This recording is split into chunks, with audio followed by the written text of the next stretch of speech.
Using psychodynamic interaction as a valuable source of information in social research. Part 1. Abstract. This article will address the issue of using understandings of psychodynamic interrelations as a means to grasp how social and cultural dynamics are processed individually and collectively in narratives. I apply the two theoretically distinct concepts of inter and intrasubjectivity to gain insight into how social and cultural dynamics are processed as subjective experiences and reflected in the interrelational space created in narrative interviews with trainee social educators. By using a combination of interactionist theory and psychosocial theory in the analysis of an interview with a student of social education, I demonstrate how the often conflicting demands and expectations are being played out in the interrelational tension between the researcher, myself, and the interviewee or narrator.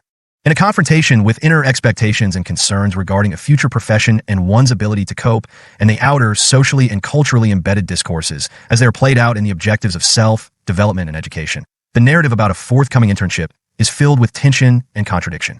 In this article, I will demonstrate how such tensions and contradictions are valuable sources of information in understanding the process of becoming a social educator. Author's note. This article is based on the research I conducted for my doctoral thesis, Schmidt, 2007, concerning the understanding of professional identity as the tension between subjectivity, work practice, and the history of the profession. A social educator, i.e., pedagogue in Denmark, is a person qualified to work in nurseries, kindergartens, and preschools. Social educators generally work with the age group 0 to 6, but are also qualified for social welfare work concerning the special needs of youth and the elderly. The training is a combination of theoretical and practical education, which leads to a professional qualification in the form of a bachelor's degree. 1. Narratives in social research. Introducing the relational space in narrative interviews. In a research project on professional identity for students training to become social educators, I worked with psychodynamic interaction as a central part of the research design. I was interested in understanding how students of social education juggled the tension between the inner and outer dynamics of their future field of work while they were developing a professional identity. In designing the research project, it was important to me to maintain a focus on the interests and orientations of these students without losing sight of the social, political, and organizational changes in the fields of work and training for social educators. With this objective in mind, I turned to a research strategy and a theoretical framework in which the subjective experiences of students and professionals are understood in a dialectic relationship to the contemporary function and hierarchical position of the work field in focus, Salling-Olesen, 2004. This meant that I needed to gain access to the students' own understanding of and involvement in their future work, their motivations, prior knowledge, expectations, and concerns. In order to gain such insight, I conducted autobiographical narrative interviews, Schutze, 1983, with 10 students training to be social educators. In the autobiographical narrative, social and individual factors are linked to the actual conversation as well as the inner dialogue in the narrative. A narrative is understood as a form of interaction and is shaped by the institutional frameworks, as well as the social and cultural norms and values held by both narrator and listener. In this perception, the narrative is a construction of both the past and the present, and the social and individual meaning of the narrative is produced in the interrelations between interviewer and interviewee. This relation is important in the narrative interview, since the interviewee needs a counterpart who is willing to participate in both the intended and the unintended communication during an interview. Morgenroth, 2002. To point the narrative in the direction of their motivation, perception, and involvement in their future work, I asked the students to tell me how it had come about that they were now studying to become social educators. During the narrative interview, I supported the students' narrative by making supportive remarks and asking supplementary questions in order to encourage further narrating. In this way, I lent support to the interrelational dynamics, allowing the interviewee to decide what was important to narrate in order to make the listener, myself as the researcher in this case, understand her motivation, expectations, and perceptions in relation to the topic. The interviewer thus becomes quite an important figure during an interview, even though she does not seem very active in the conversation as such. This interplay between the two people involved creates a tension in which the meaning of underlying social and institutional dynamics is being played out in the relationship between the two individuals, thereby leaving traces of the researcher's own subjective involvement as well as the interviewee's involvement.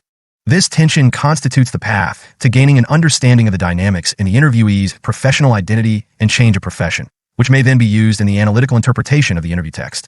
Erhard Teitel uses the term relational space to describe this tension, which he suggests we ought to seek in our analysis. Teitel, 2000. He argues that meaning in the interview situation is not only created in the manifest and or concrete relationship between the interviewer and the interviewee, but is also present in the hidden and often unconscious tension in the relational space of the relationship. This relational space is created in the contradictory tension of intentions which are played out during an interview. The interviewer will try to provide space for the interviewee's reflection outside what the interviewer views as normal or given cultural and institutional norms and rules by offering containment, Buy-in, 1974, to the interviewee. This means that the interviewer offers a space free of pressure to take action and make rational decisions regarding the narrated thoughts and events. The intention is to increase the likelihood of the interviewee opening up and giving in to the narrative flow. One might say that the goal is to create a space with no pre-understandings, in which the emotional involvement in the theme of the interview, e.g., working conditions or professional practice, can achieve both bodily and verbal expression. In this way, the interviewee's tentative reflections and fragile attempts to formulate new ideas and possibilities in working life or life in general can be aired without the pressure of having to make decisions and actual changes. The interviewer does not have to share the interviewee's cultural and institutional norms and values in order to create this space. However, the idea of the interviewer offering containment collides with another contradictory dynamics within the interviewee who also, often unconsciously, tries to bring her own experience and perception of the work or professional practice into the relationship between herself and the interviewer. So while the interviewer is offering containment for new reflection and experience, the interviewee will at the same time attempt to get the interviewer involved in her own familiar institutional, structural, work-related, and training-specific dynamics. This is a parallel process where the interviewee embraces the opportunity to open up in a value-free space, but at the same time tries to transform it into a more familiar space where her reflections and decisions make sense to her. This means that she will try to add her own idea of the dynamics of the work field to the interrelational space between the two and pull the interviewer into her own perceptions of this dynamics. And the interviewer, also often unconsciously, will react to this attempt and refer to her own familiar cultural and institutional structures and values. This contradictory dynamics of a narrative interview means that the relationship between interviewer and interviewee produces a layer of significant meaning which holds the hidden institutional, cultural, and structural dynamics of the profession. Hence, the hidden dynamics of the profession are mirrored in this relationship. In order to access this information, one needs to address this tension within the relational space by focusing on it during the analysis in terms of theory and concepts that allow this. This interrelational tension can be understood as both interrelation, action, and intrarelation, emotion. Both understandings are important, and both imply that the researcher takes her own perception and involvement seriously. In the following, I will further examine theory that allows such attention. 2. Consideration of all aspects of action, communication, and emotion in the analysis. I will now introduce the concepts of inter and intrasubjectivity and present the case of Lena, who is training to become a social educator and is about to embark on an internship placement for the first time. It is important to stress that the overall aim of this research is not only to pursue the hidden dynamics in the interrelation between the interviewer and the interviewee, but rather to achieve insight into how struggling with contradictions and conflict is always present in the professional identity of social educators. As I seek out the hidden dynamics, I gain an understanding of how the conflicting demands and expectations are being mirrored in this particular interrelation, which can then enhance my general understanding of the process of becoming a professional social educator.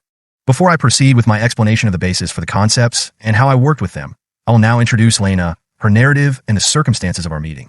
This will help to frame the interrelationship established between Lena and myself during the interview. At the time of the interview, Lena is a first-year student training to become a social educator.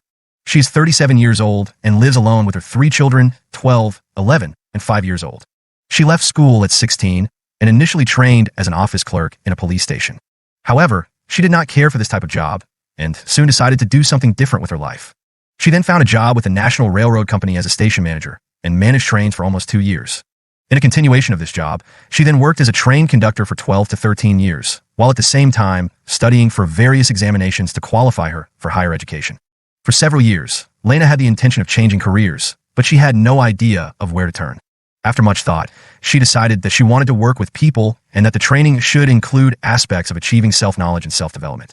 She perceived both things to be possible in training to become a social educator. While going through a divorce, she decided to apply to a college for a social education program and was accepted. Up to 30% of the students accepted for such programs are mature students. The interview with Lena was conducted in her house in the middle of the day when she was at home studying and her 3 children were at school and daycare. When she met me at the door, she seemed shy and somewhat nervous, yet very excited at the same time. I had already met her at the College of Social Education, which she attended.